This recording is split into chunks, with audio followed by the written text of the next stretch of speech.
Russia ইরানের বিরুদ্ধে কঠোর নিষেধাজ্ঞার পথে যুক্তরাষ্ট্র। মার্কিন সিনেটে পাশ নতুন বিল, ট্রাম্পের স্বাক্ষর পেলেই কার্যকর। সৌদি তুরস্ক পাকিস্তানের চুক্তি ঘিরে মধ্যপ্রাচ্যের নতুন সমীকরণ। সৌদি নিরাপত্তা নিশ্চিত করতে পারবে না এ চুক্তি, বলছে তেহরান। স্পেন ইতালি সীমান্ত বিরোধে নতুন উত্তেজনা, বিধিনিষেধ প্রত্যাহারের দাবি মাদ্রিদের, আলটিমেটাম নাকচ করে দিল রোম। গ্রিস উপকূলে কয়েক ঘন্টার ব্যবধানে 202 অভিবাসী উদ্ধার, বেশিরভাগই বাংলাদেশ ও সুদানের নাগরিক। এবং কুয়েতে বিদেশিদের স্থায়ী বসবাসের নতুন নিয়ম, শত শত আবেদন বাতিল, প্রতি মাসে ভিসা ও স্বাস্থ্য বীমার খরচ সহ থাকতে হবে 800 দিনার।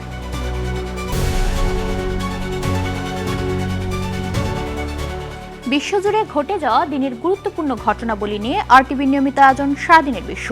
আপনাদের সঙ্গে আছি আমি জেরিন অপি।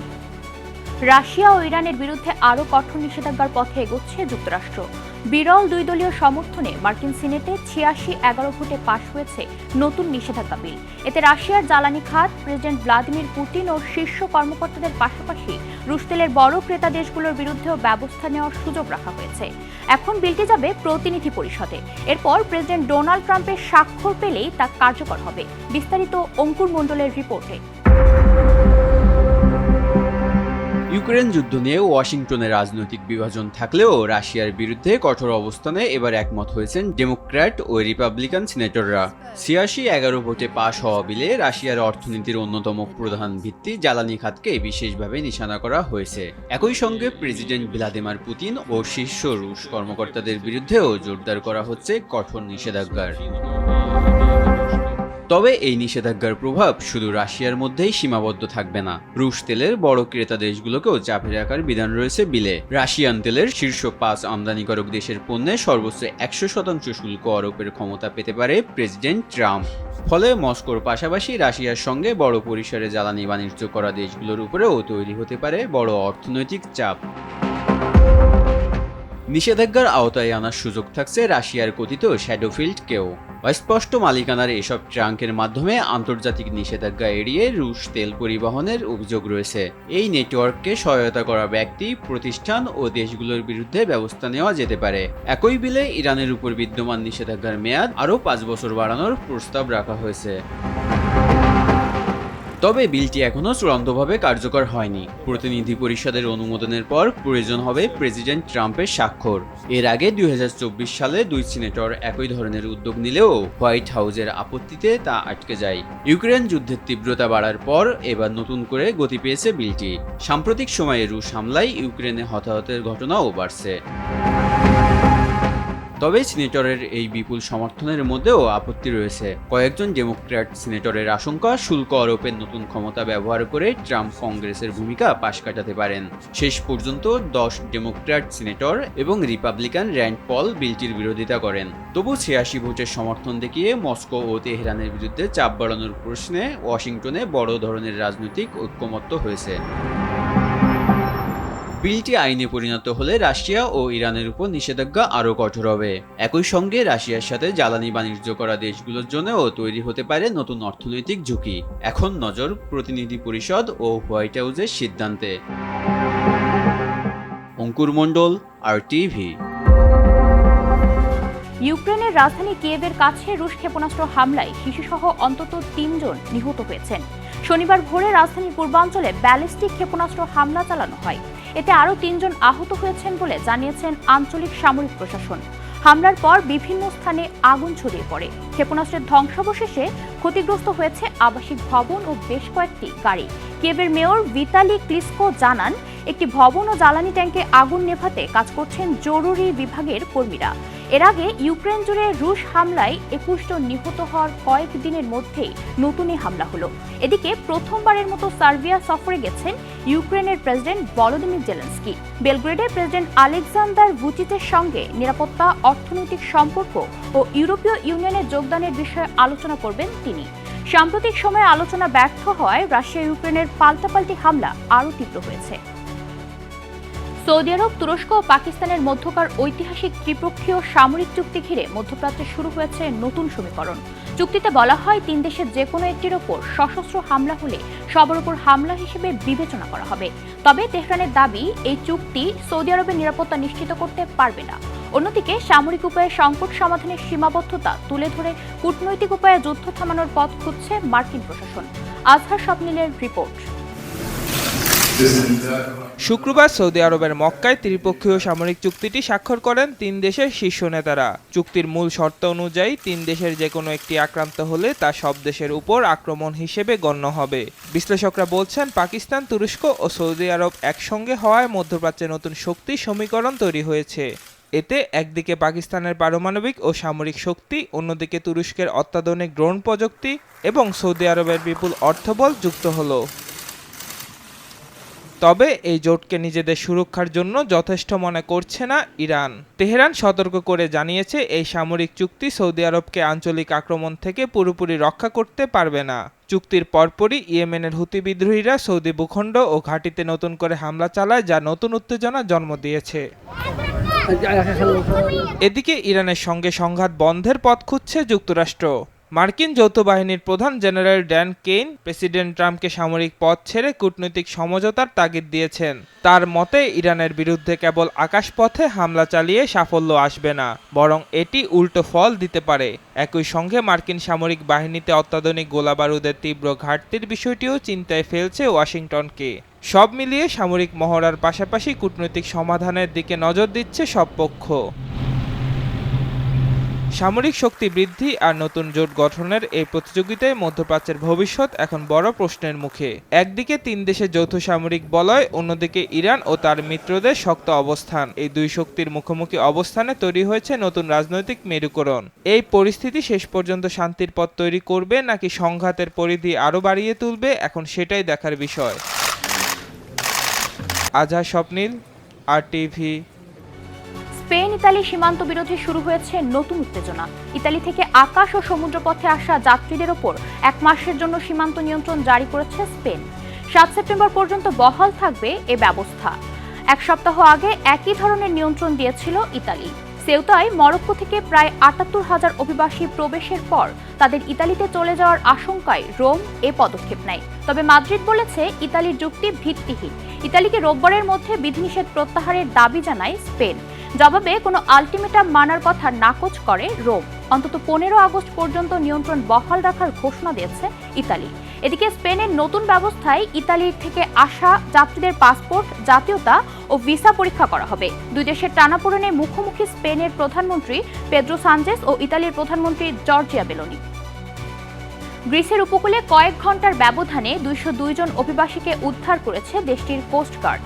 উদ্ধার হওয়া অভিবাসীদের বেশিরভাগই বাংলাদেশ ও সুদানের নাগরিক। গ্রিক সংবাদ মাধ্যমের তথ্য অনুযায়ী লিবিয়া উপকূল থেকে ছেড়ে আসা কয়েকটি নৌকায় করে 48 ঘন্টার কম সময়ে তারা ক্রিট উপদ্বীপে পৌঁছায়। এর মধ্যে একটি নৌকায় থাকা 40 জনকে ফ্রন্টেক্সের সহায়তায় উদ্ধার করা হয়। এর আগে আরও 2টি নৌকা থেকে 112 জনকে উদ্ধার করে কর্তৃপক্ষ। তাদের পরিচয় যাচাই শেষে অস্থায়ী আশ্রয় কেন্দ্রে নেওয়া হয়েছে। ক্রিটে অভিবাসীর চাপ বাড়ায় স্থানীয় অভ্যর্থনা কেন্দ্রগুলোতেও তৈরি হয়েছে বাড়তি চাপ।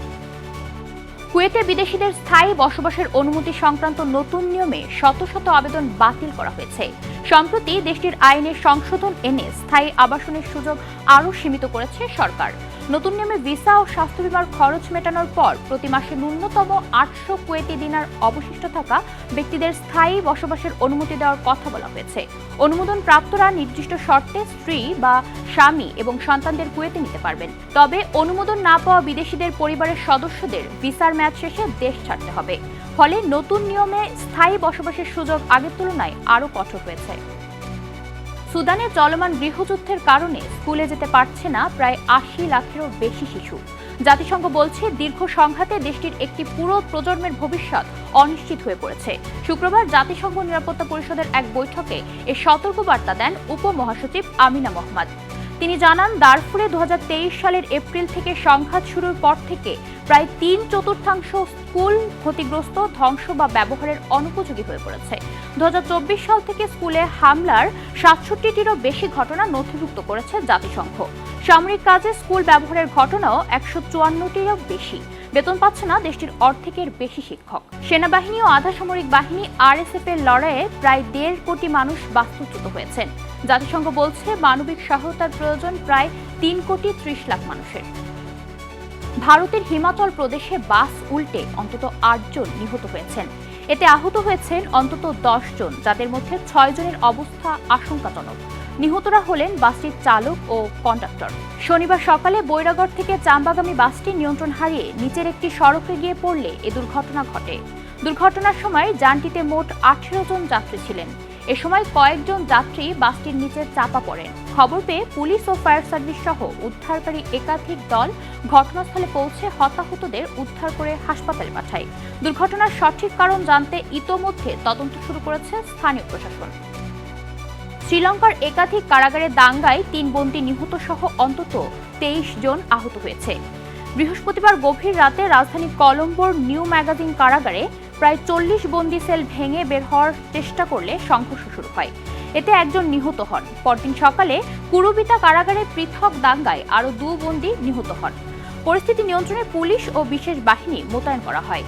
নেগাম্বুর একটি খোলা কারাগারেও বিক্ষোভকারী বন্দীদের ছত্রভঙ্গ করতে টিয়ার গ্যাস ব্যবহার করা হয়েছে। দেশটির জননিরাপত্তা মন্ত্রী জানিয়েছেন, মাদক ব্যবসায়ী ও প্রতিদ্বন্দ্বী অপরাধী গ্যাংগুলোর অভ্যন্তরীণ কোন্দল থেকে এসব সহিংসতা হয়ে থাকতে পারে। জাপানের দক্ষিণাঞ্চলীয় ওয়াকিনাওয়ায় আঘাত হেনেছে শক্তিশালী ঘূর্ণিঝড় ডলফিন। এতে অন্তত 6 জন আহত হয়েছেন এবং 50,000-এরও বেশি স্থাপনা বিদ্যুৎ বিচ্ছিন্ন হয়ে পড়েছে। ঝড়ের সর্বোচ্চ গতিবেগ ছিল ঘন্টায় 162 কিলোমিটার। দমকা হাওয়া উঠেছে 216 কিলোমিটার পর্যন্ত। দুর্যোগের কারণে ওয়াকিনাওয়া থেকে বহু ফ্লাইট বাতিল করেছে জাপানের ANA ও জাপানের এয়ারলাইন্স। এদিকে রোববার রাত থেকে সোমবারের মধ্যে চীনের পূর্ব উপকূলে আঘাত হানতে পারে ঘূর্ণিঝড়টি। ঝুঁকি এড়াতে ঝিজিয়াং ও ফুজিয়ানে বন্দর ও ফেরি চলাচল বন্ধ করা হয়েছে। বাতিল হয়েছে বেশ কিছু ফ্লাইট ও রেল সেবা। তাইওয়ানে বাতিল করা হয়েছে 78টি আন্তর্জাতিক ফ্লাইট। ভারতের রাজধানী নয়াদিল্লি ও এর আশেপাশের এলাকায় ভারী বৃষ্টিতে জনজীবন বিপর্যস্ত হয়ে পড়েছে। টানা বৃষ্টিতে বিভিন্ন সড়কে জলাবদ্ধতা সৃষ্টি হয়েছে। এতে তীব্র যানজটের পাশাপাশি নিচু এলাকায় আটকা পড়েছেন বহু মানুষ। পরিস্থিতি আরও অবনতির আশঙ্কায় নয়াদিল্লি ও আশেপাশের এলাকায় রেড অ্যালার্ট জারি করেছে ভারতের আবহাওয়া দপ্তর। কর্তৃপক্ষ জানিয়েছে, ভারী বৃষ্টির কারণে সড়ক ও যোগাযোগ ব্যবস্থার ব্যাপক বিঘ্ন ঘটছে। নিচু এলাকার বাসিন্দাদের সতর্ক থাকতে বলা হয়েছে। আবহাওয়া দপ্তরের পূর্বাভাস অনুযায়ী আগামী রোববারের মধ্যে পরিস্থিতির উন্নতি হতে পারে। তবে এর আগে আরও ভারী বৃষ্টির সম্ভাবনা থাকায় নগরবাসীকে সতর্ক থাকার পরামর্শ দেওয়া হয়েছে। থাইল্যান্ডের ব্যাংককে 14 বছর বয়সী এক কিশোরের গুলিতে 8 জন নিহত ও 22 জন আহত হয়েছেন। শুক্রবার সকালে প্রথম নিজের 73 বছর বয়সী দাদা ও 74 বছর বয়সী দাদিকে গুলি করে হত্যা করে সে। পরে স্কুলে গিয়ে 5 শিক্ষক ও এক শিক্ষার্থীকে গুলি করে হত্যা করে। এরপর আত্মহত্যা করে ওই কিশোর। পুলিশ জানায়, হামলায় ব্যবহৃত বন্দুকটি তার দাদার নামে বৈধভাবে নিবন্ধিত ছিল। দাদার ঘর থেকে অস্ত্রটি নেওয়া হয় বলে প্রাথমিক তদন্তে জানা গেছে। ঘটনার পর প্রধানমন্ত্রী আনুতিন চার্নভিরাকুল জনসমক্ষে আগ্নেয়াস্ত্র বহন আরও কঠোরভাবে নিয়ন্ত্রণের ঘোষণা দিয়েছেন। নতুন আইনে দায়িত্ব পালনরত সরকারি কর্মকর্তা ছাড়া অন্যদের অস্ত্র বহনের সুযোগ সীমিত করার পরিকল্পনা রয়েছে। থাইল্যান্ডে বেসামরিক নাগরিকদের কাছে প্রায় 1,03,00,000 আগ্নেয়াস্ত্র রয়েছে বলে ধারণা করা হয়। ইতালির ফিউমিচিনো বিমানবন্দরে যান্ত্রিক ত্রুটির কারণে প্রায় 6 ঘন্টা ধরে আটকে আছে বাংলাদেশ বিমানের একটি ফ্লাইট। টরেন্টো থেকে ঢাকাগামী BG-306 ফ্লাইটটিতে ছিলেন 256 জন যাত্রী। স্থানীয় সময় শুক্রবার সকাল 7:20 জ্বালানি নেওয়ার জন্য বিমানটি ফিউমিচিনো বিমানবন্দরে অবতরণ করে। এরপর উড়োজাহাজে যান্ত্রিক ত্রুটি ধরা পড়ায় যাত্রীদের জানানো হয় মেরামতের জন্য সময় লাগবে। দুপুর 1:30 পর্যন্ত ফ্লাইটটি মাটিতেই ছিল। তবে কখন আবার ঢাকার উদ্দেশ্যে যাত্রা করবে তা তখনও নিশ্চিত করতে পারেনি কর্তৃপক্ষ।